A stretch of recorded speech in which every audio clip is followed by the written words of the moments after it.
So the other day, I was on a mission. My daughter needed something, so I was digging through our infamous junk drawer, searching for the scissors.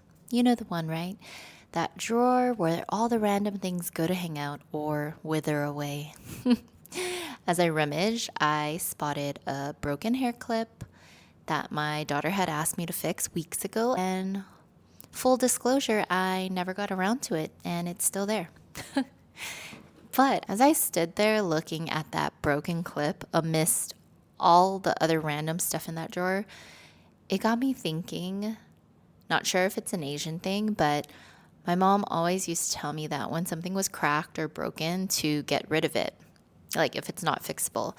She said it was considered bad luck.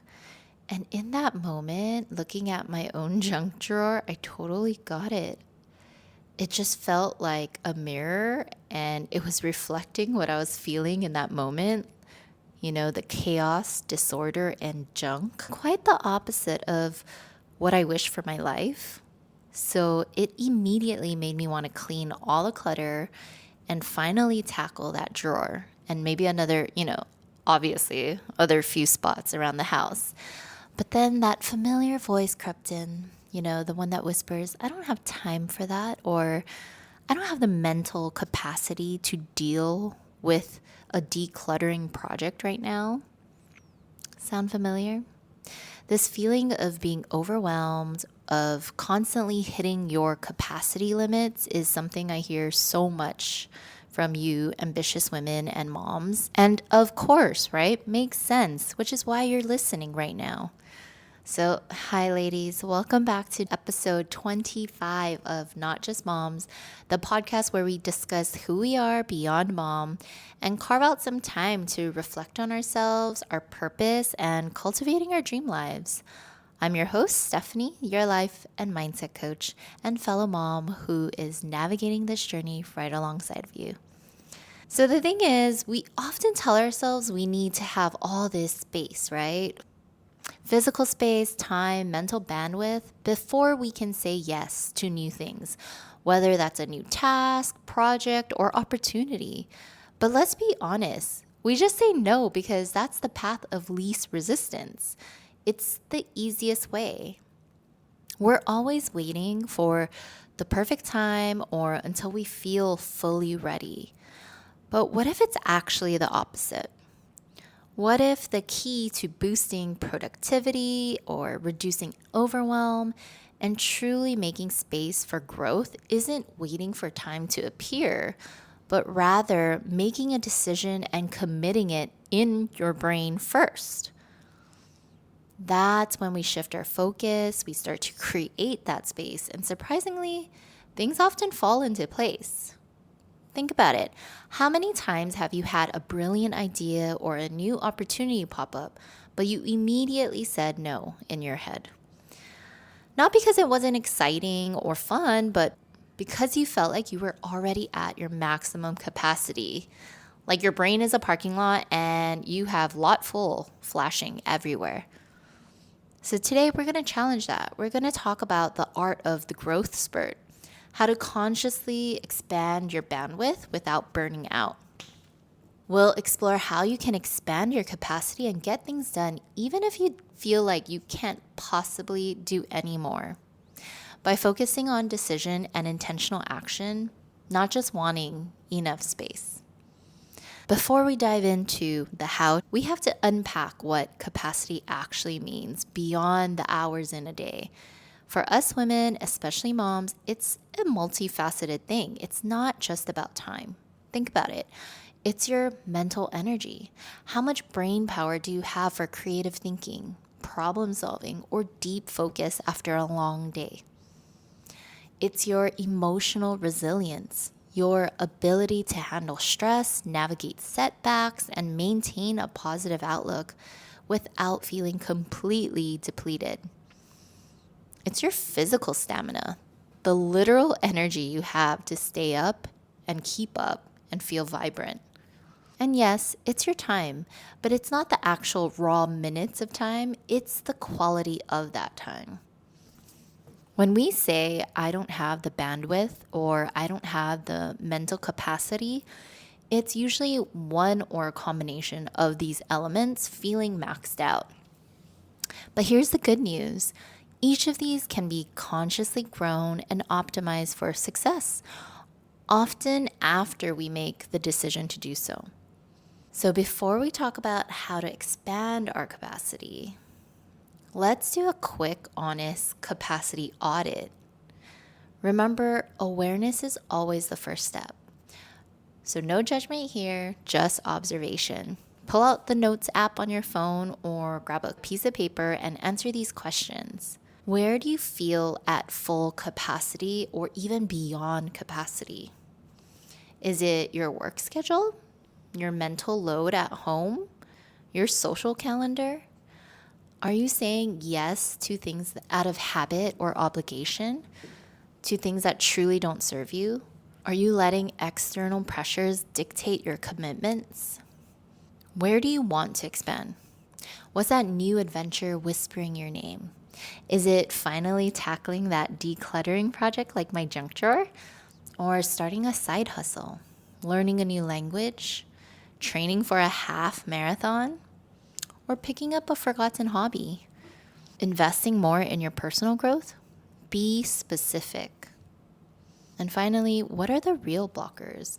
Beyond time, what's truly holding you back?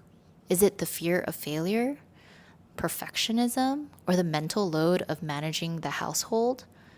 Imposter syndrome whispering you're not good enough? Comparison to others who seem to do it all? Recognizing these non-time blockers is crucial because that's often where the real work of expanding capacity begins. This ties directly into the themes of how to stop caring about external validation or self-doubt. So now that we've gained some clarity on what is holding us back, how do we actually do this? How do we expand our capacity for those exciting new adventures without falling into the trap of burnout? It starts with the decision and then putting these strategies into action.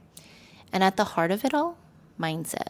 Mindset is the core of all things. It creates our emotions, which then drives our actions. So number one, mindset shift from I can't to I want to. This is huge. Our default often is I can't. But what if just for 1 week you replace that with I want to do this? I bet you would show up with a whole new attitude.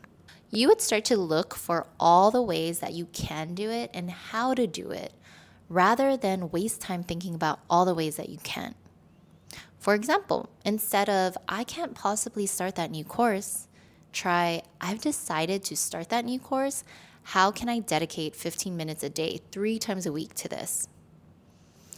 Instead of I don't have time to write a book, try I've decided to start outlining my book. How can I brainstorm ideas for 10 minutes during my lunch break?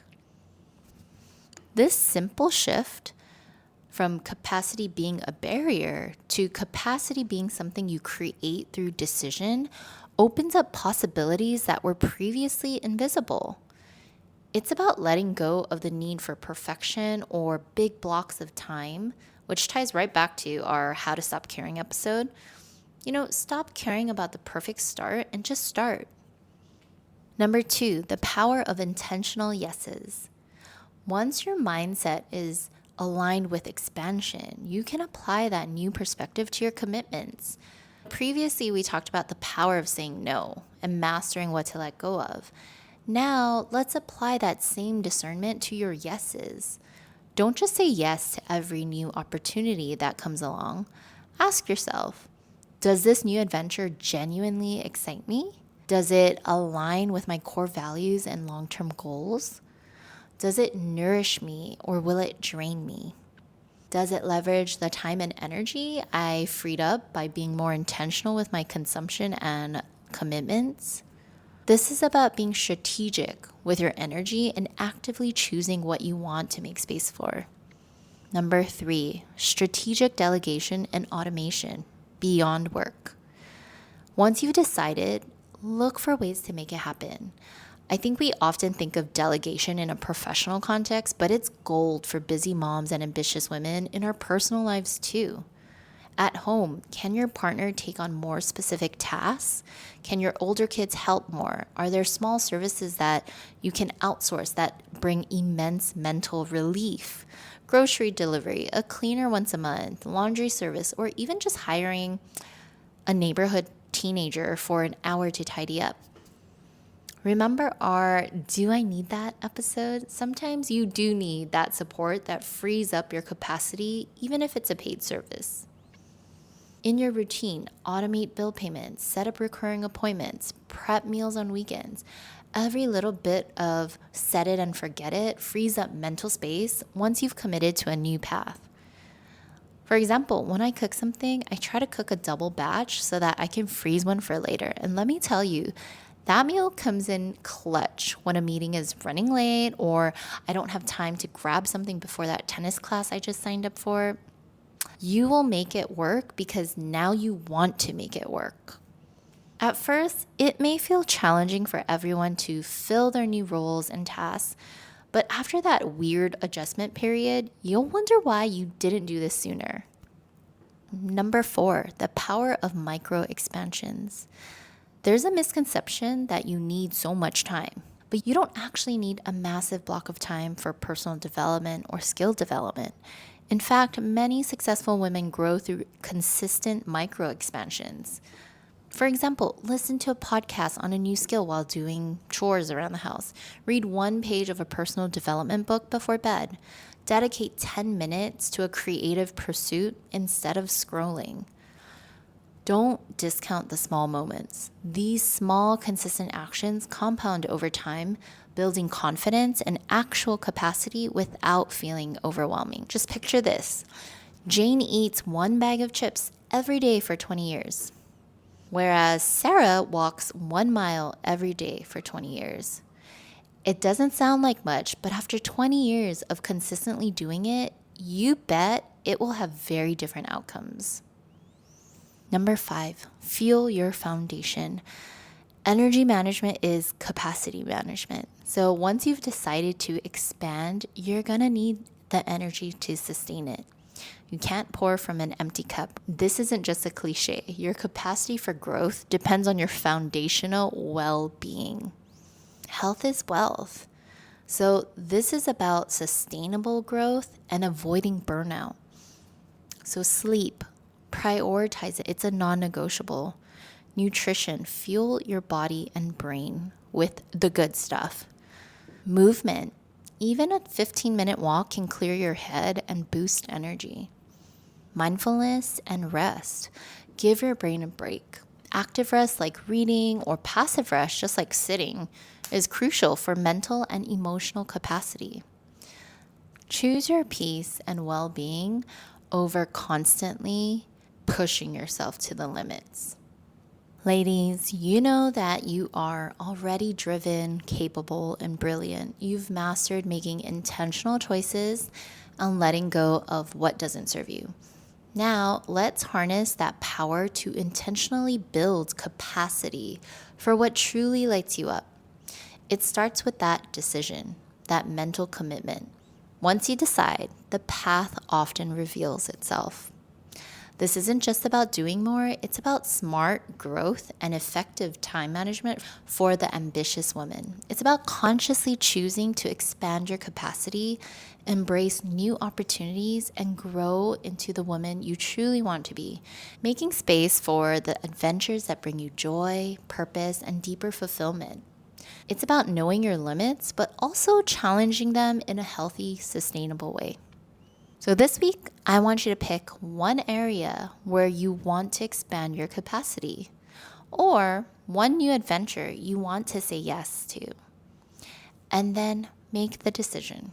Commit to it in your brain and then ask yourself, how can I take just one small intentional step towards that this week? If this episode resonated with you, if it sparked an idea for your next growth spurt, please hit that subscribe button, leave a review, and share with a girlfriend who you know needs to hear this message, because together we can redefine what it really means to thrive, to grow, and to embrace every exciting possibility that comes our way. Until next time, keep living intentionally, and keep making room for what truly matters. I'll talk to you guys later. Bye.